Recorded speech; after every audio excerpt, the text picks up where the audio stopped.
So YSRCP నాయకులు విజయసాయిరెడ్డి గారు రీసెంట్గా ఒక వ్యాఖ్య అయితే చేశారు.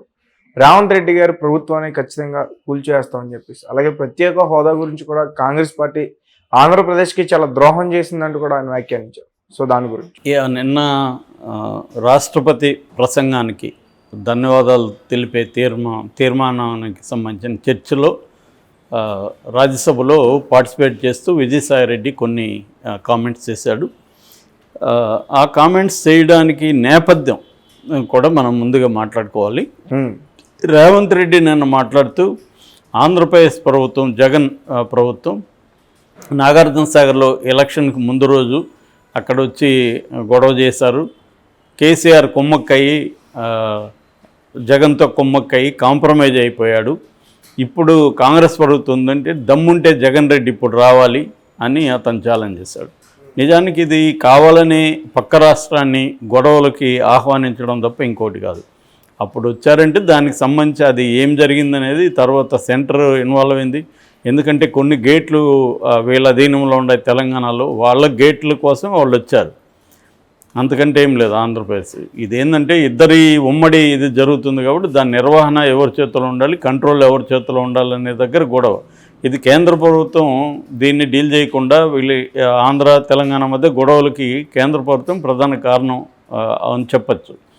ఇప్పుడు దాన్ని ఎప్పుడైతే మా గేట్ల నిర్వహణ మేము తీసుకుంటామని వాళ్ళు వచ్చారో దాంతో అది ఇప్పుడు కేఆర్ఎంబికి ఇచ్చారు, అప్పగించారు. కృష్ణా రివర్ మేనేజ్మెంట్ బోర్డుకి అప్పగించారు. ఇప్పుడు కూడా రేవంత్ రెడ్డి ప్రభుత్వం కొంత కిరికి పెడుతుంది. అక్కడ ఏంటంటే జల విద్యుత్ మేమే మెయింటైన్ చేస్తామని చెప్తుంది.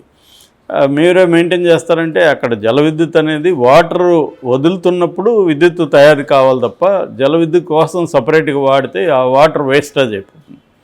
సో అందుకని వాటర్ని ఎబ్సెంట్గా అక్కడ ఆ రాష్ట్రంలో అయినా ప్రజలే, ఈ రాష్ట్రంలో అయినా ప్రజలే, రైతులు ఎటువైపు ఉన్నా ఒకటే. సరిహద్దుకి ఇటు ఉన్నప్పుడు రైతులకి అన్యాయం చేయడం కరెక్ట్ కాదు, అటు రైతులకి అన్యాయం చేయడం కరెక్ట్ కాదు. దానికి ఉమ్మడిగా ఎలా మ్యాక్సిమం న్యాయం జరగాలనేది చేయలేని పనేం కాదు. అది ఎప్పుడో మనకి పురాతన కాలంలోనే ఈ వాటర్ని ఎలా పంచుకోవడం అనే దానికి సంబంధించి రాజ్యాల మధ్య అనేక ఒప్పందాలు వాళ్ళు ఒక పద్ధతి చేసుకొని పంచుకునేవాళ్ళు. ఇప్పుడు డెమోక్రసీలో అది సాధ్యం కాకపోవడం ఏం లేదు. కానీ ఇదేంటంటే రాజకీయ ప్రయోజనాల కోసం కావాలనే పక్క రాష్ట్రాలను రెచ్చగొట్టి ఈ రాష్ట్రంలో తెలంగాణ సెంటిమెంట్ని రగిలించడం కోసం రేవంత్ రెడ్డి ఆడుతున్న డ్రామాగా మనం అర్థం చేసుకోవచ్చు. దాంట్లో భాగంగానే అతను రెచ్చగొట్టాడు. ఒక దెబ్బకు రెండు పెట్టెల్లాగా ఒకవైపు జగన్ మీద కోపం, ఇటువైపు కేసీఆర్ మీద కోపం, రెండింటిని తీర్చుకోవాలా, దీన్ని ఈ ఇష్యూని ఎలక్షన్లో మనకు అనుకూలంగా ఉపయోగించుకోవాలనేది రేవంత్ రెడ్డి ప్లాన్గా కనబడుతుంది. సో దీనికి ఈ నేపథ్యంలో చూసుకున్నప్పుడు విజయసాయిరెడ్డి రియాక్ట్ అయ్యాడు. విజయసాయిరెడ్డి ఏంటంటే కాంగ్రెస్ ప్రభుత్వం మీదనే విరుచుకుపడ్డాడు. ఓవరాల్గా ఇండియాలో కాంగ్రెస్ ప్రభుత్వం చేసినన్ని ఘోరాలు ఎవరూ చేయలేదు, వాళ్ళు దేశాన్ని భ్రష్టు పట్టించారు. సో ఇక మీదట కాంగ్రెస్ ప్రభుత్వం అనే మాటే వినబడదు దేశంలో. కాంగ్రెస్ విముక్త భారతదేశం 2029 నాటికి ఏర్పడిపోతుంది అనేది అతను క్లియర్గా చెప్తున్నాడు. దాంతోపాటు రేవంత్ రెడ్డి ప్రభుత్వం కూడా త్వరలోనే కూలిపోతుంది.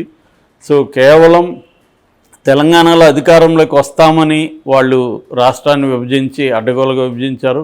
కనీసం వాళ్ళకి చిత్తశుద్ధి ఉంటే విభజన బిల్లులో ప్రత్యేక హోదా ఎందుకు పెట్టలేదు? సో పెట్టుంటే ఇప్పుడు కొట్లాడచ్చు. విభజన హామీలో ఉనుంటే విభజన హామీలలో పెట్టలేదంటే వాళ్ళకి చిత్తశుద్ధి లేదు. ఇప్పుడు వచ్చి ఎలక్షన్ కోసం మళ్ళీ ప్రతి హోదా అంశాన్ని కాంగ్రెస్ పార్టీ ముందుకు తీసుకొచ్చింది. ఇప్పుడు మేము వస్తే ఇస్తామని చెప్తున్నారు ప్రత్యేక హోదా. మరి మీకు అంత చిత్తశుద్ధి ఉంటే ఆ విభజన హామీలు ఎందుకు పెట్టలేదు అనేది కూడా అతను ప్రశ్నించాడు. సో ఆ కాంటెక్స్ట్లో రేవంత్ రెడ్డి ప్రభుత్వం మేము కూల్చేస్తామని చెప్పలేదు, బట్ కూలిపోతుంది అది త్వరలోనే అని చెప్పాడు. సో ఎందుకు ఈ మాట తన నోట్ల నుంచి వచ్చింది అనేది ఇప్పుడు చర్చ జరుగుతుంది. అంటే ఆల్రెడీ ఇక్కడ బీఆర్ఎస్ వాళ్ళు కూడా డే 1 నుంచే ఈ ప్రభుత్వం కూలిపోతుందని మాట్లాడుతున్నారు. సో ఇది మొన్న కేసీఆర్ కూడా 1 ఇయర్ కంటే ఎక్కువ ఈ ప్రభుత్వం ఉండదని చెప్పినట్టుగా బయటికి చెప్తున్నారు. కేటీఆర్ ఓపెన్గానే చెప్తున్నారు. సో ఎందుకు 1 ఇయర్ డెడ్ లైన్ పెడుతున్నారు దీనికి, ఈ ప్రభుత్వానికి? ఏం చేయబోతున్నారు వీళ్ళు అనేది ఇప్పుడు చర్చనీయాంశమైంది. ఎందుకంటే జగన్కి సంబంధించిన కొంతమంది కూడా అంటే వైఎస్ఆర్ అభిమానులు కూడా ఈ ప్రభుత్వంలో పొంగులేటి కావచ్చు, బట్టి కావచ్చు, కోమటిరెడ్డి వెంకటరెడ్డి కావచ్చు, ఇలాంటి వాళ్ళందరూ కూడా ఒకప్పుడు వైఎస్ఆర్ అనుచరులు, వైఎస్ఆర్ అభిమానులు.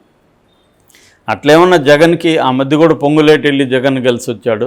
సో జగన్ కేసీఆర్ కొమ్మక్క అయితే ఈ ప్రభుత్వాన్ని పడగొట్టడానికి ఏమైనా ప్లాన్స్ చేస్తున్నారా అనేది. ఎందుకంటే ఇప్పుడు రేవంత్ రెడ్డి జగన్ రానికుండా చేయడానికి ఆంధ్రప్రదేశ్లో గేమ్ స్టార్ట్ చేశాడని చెప్తున్నారు.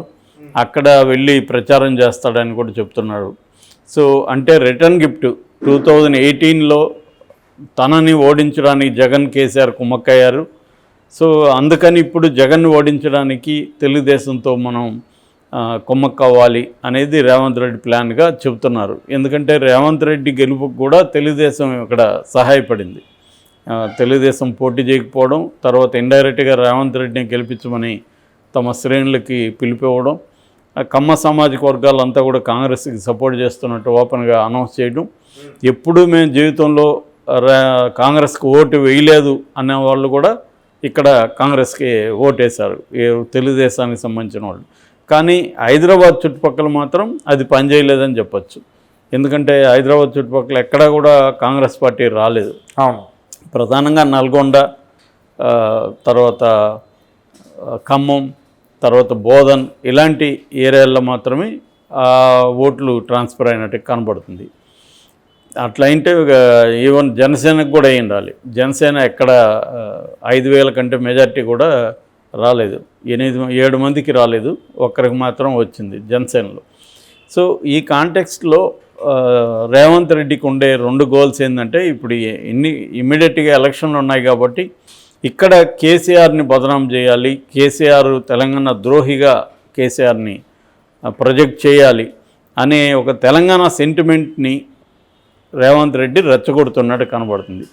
అందుకని మొన్న కేబినెట్ సమావేశంలో కూడా ఇక్కడ ఉండే సింబల్స్ అంటే ఇక్కడ అధికారిక ముద్ర కానీ, టీఎస్ అనే పేరు మార్చడం కానీ, తర్వాత ఇక్కడ రాష్ట్ర గీతిక ప్రకటించడం కానీ, తెలంగాణ తల్లి విగ్రహాన్ని మార్చడం కానీ, ఇవన్నీ ఏంటంటే కేసీఆర్ ముద్రని తెలంగాణ మీద నుంచి చెడిపేయాలి, తర్వాత కేసీఆర్ని నెగిటివ్గా జనాల్లోకి తీసుకెళ్ళాలి అనేది.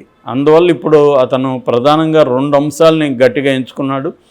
ఒకటేమో వాటర్ మేనేజ్మెంట్కి సంబంధించి, అంటే పక్క రాష్ట్రంతో జగన్తో కాంప్రమైజ్ అయ్యి తెలంగాణ రాష్ట్ర ప్రయోజనాల్ని తాకట్టు పెట్టాడు అన్న నెరేటివ్ని బలంగా తీసుకెళ్తుంది కాంగ్రెస్ పార్టీ. 2వ అంశం ధరణి పోర్టల్. ఇదంతా కూడా పెద్ద ల్యాండ్ స్కాము. సో పెద్ద వాళ్ళ ల్యాండ్స్ని వాళ్ళు లీగలైజ్ చేసుకోవడం కోసమే ధరణి పోర్టల్ని వాడుకున్నారు తప్ప ప్రజలకు ఏ రకంగా ఉపయోగపడలేదు ఇదని అనే అంశాన్ని తీసుకుపోవడం. దానికే కేటీఆర్ ఈరోజు తెలంగాణ భవన్కి వస్తున్నారు. తెలంగాణ భవన్లో సమావేశం దాదాపు రోజంతా జరుగుతుందని చెప్తున్నారు. ముఖ్యంగా వాటర్ బోర్డు, వాటర్కు సంబంధించిన డిస్ట్రిబ్యూషను, ఇతర రాష్ట్రాలతో బీఆర్ఎస్ ప్రభుత్వ స్టాండ్ ఏంటి, తాము ఏమేమి చేశారు ఈ 10 ఏళ్లలో, కాంగ్రెస్ ఏం చేయబోతుంది, కాంగ్రెస్ ఇతర రాష్ట్రాల్లో ఎలా వ్యవహరిస్తూ ఉంది, ఈ అంశాలన్నింటినీ కూలంకుషంగా అధ్యయనం చేసి అసెంబ్లీలో చాలా స్ట్రాంగ్గా వాయిస్ వినిపించాలని కేసీఆర్ గైడ్ చేస్తున్నాడు. ఎవరెవరు ఏ అంశాలు మాట్లాడాలి, ఎవరెవరు ఎలా మాట్లాడాలి మొత్తం కూడా ట్రైనింగ్ ఇస్తున్నారు. సో ఈసారి అసెంబ్లీ సమావేశాలు చాలా యుద్ధ వాతావరణాన్ని తలపించే అవకాశం ఉంది. సో త్వరలోనే కేసీఆర్ కూడా ఫుల్ టైం రంగంలోకి దిగేస్తాడు కాబట్టి నల్గొండలో కూడా పెద్ద ఎత్తున సభ జరగబోతున్నారు అంటున్నారు. ఆల్రెడీ కోమటిరెడ్డి వెంకటరెడ్డి లాంటి వాళ్ళు హెచ్చరిస్తున్నారు, నల్గొండలో చాలా సీరియస్ పరిణామాలు ఉంటాయి, మేమైతే బాధ్యత వహించము, కేసీఆర్కి ఏమైనా జరిగితే అని కూడా బెదిరిస్తున్నారు.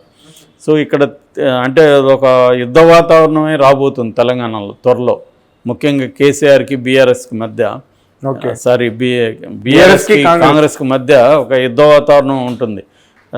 రేవంత్ రెడ్డి కూడా వార్ మోడ్లో ఉన్నాడు, కేసీఆర్ కూడా వార్ మోడ్లోకి వచ్చాడు. కేసీఆర్ మనకు తెలుసు, ఆయన ఫుల్గా వార్ మోడ్లోకి వస్తే పరిస్థితి ఎలా ఉంటుంది అనేది. సో నిన్ననే బాలసుమన్ లాంటి వాళ్ళు కూడా తీవ్రంగా మాట్లాడుతున్నారంటే మళ్ళీ ఒకసారిగా బీఆర్ఎస్ ఓటమి దీని నుంచి తేరుకొని ఎన్నికలకు సంబంధించిన వార్ మోడ్లకి వచ్చిందని మనం అర్థం చేసుకోవచ్చు. చాలా తీవ్రంగా ఉండబోతున్నాయి రాబోయే రోజుల్లో.